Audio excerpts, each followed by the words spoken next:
Is a years in the making 900-plus page presidential transition plan giving Team Trump a detailed blueprint for a potential second term.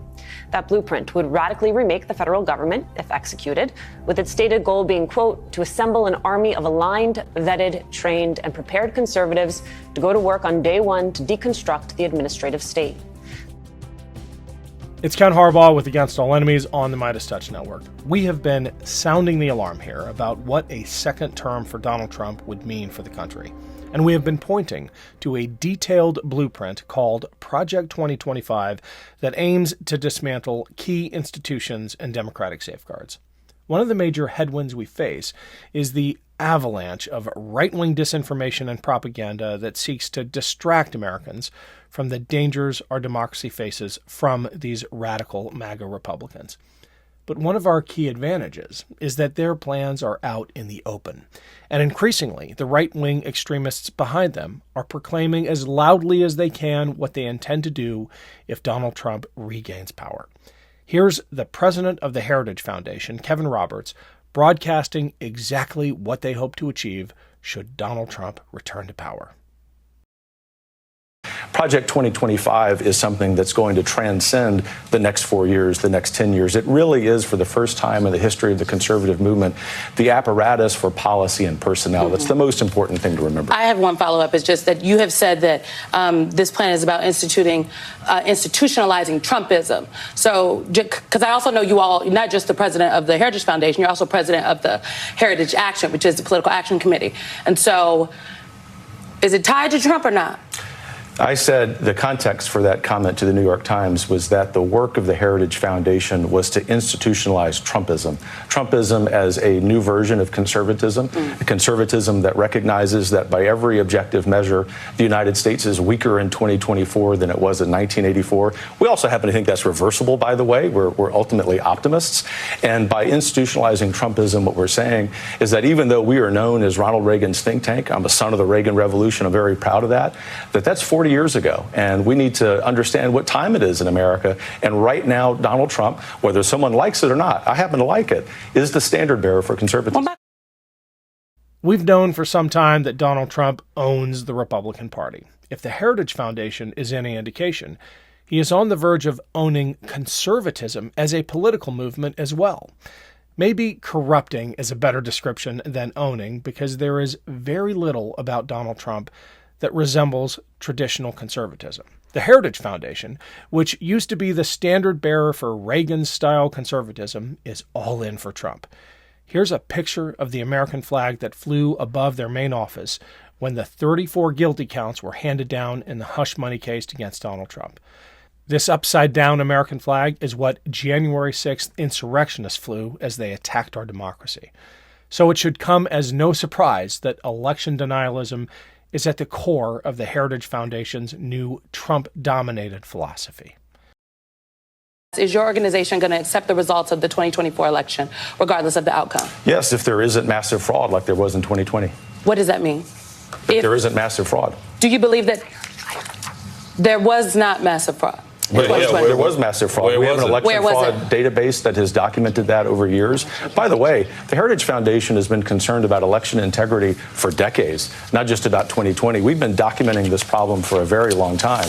And if one of the I believe, according to the Heritage Foundation, sir, by your count, Heritage Foundation has done an investigation, and according to your count, there have been 1,513 proven instances of voter fraud across the United States since 1982. Yeah, that's probably 1,513. Because they're very hard to document. And the Democrat Party is very good at fraud. On one hand, I am deeply alarmed that groups like Heritage are so far advanced in planning how to undermine America's institutions. On the other, I am glad their ambition and arrogance is beginning to provoke a response. We tend to spend a lot of time on channels like this exposing the extremism of the incompetent, attention-seeking clowns that gravitate to Trump. You know them, the Marjorie Taylor Greenes and Matt Gaetzes of the world, who care far less about passing laws and implementing policy than they do about getting noticed. And we're right to shine a light on their extremism because they literally represent, as elected representatives, a significant part of the Republican Party. But in some ways, they mask a deeper threat, which is the infrastructure and the massive funding apparatus behind a policy agenda that would destroy America as we know it.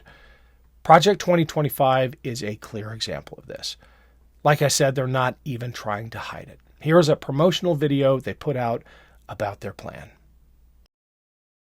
On Inauguration Day, the 4 years ahead seems like an eternity. It's not. Because the left has engineered our government and institutions to reject conservative ideology. The 2025 Presidential Transition Project brings together conservative organizations to ensure the policy and personnel are in place. On January 20th, 2025. Using 4 pillars, we are laying the foundation for the next president to end Washington's bureaucracy and restore American prosperity.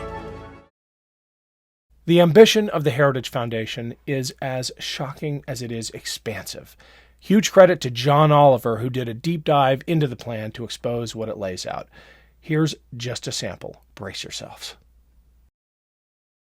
It also proposes eliminating the Head Start program, installing a pro-life task force to replace Biden's reproductive health care one, outlines plans to defund the DOJ, dismantle the FBI, and eliminate the Departments of Education and Commerce, and states that pornography should be outlawed and the people who produce and distribute it should be imprisoned.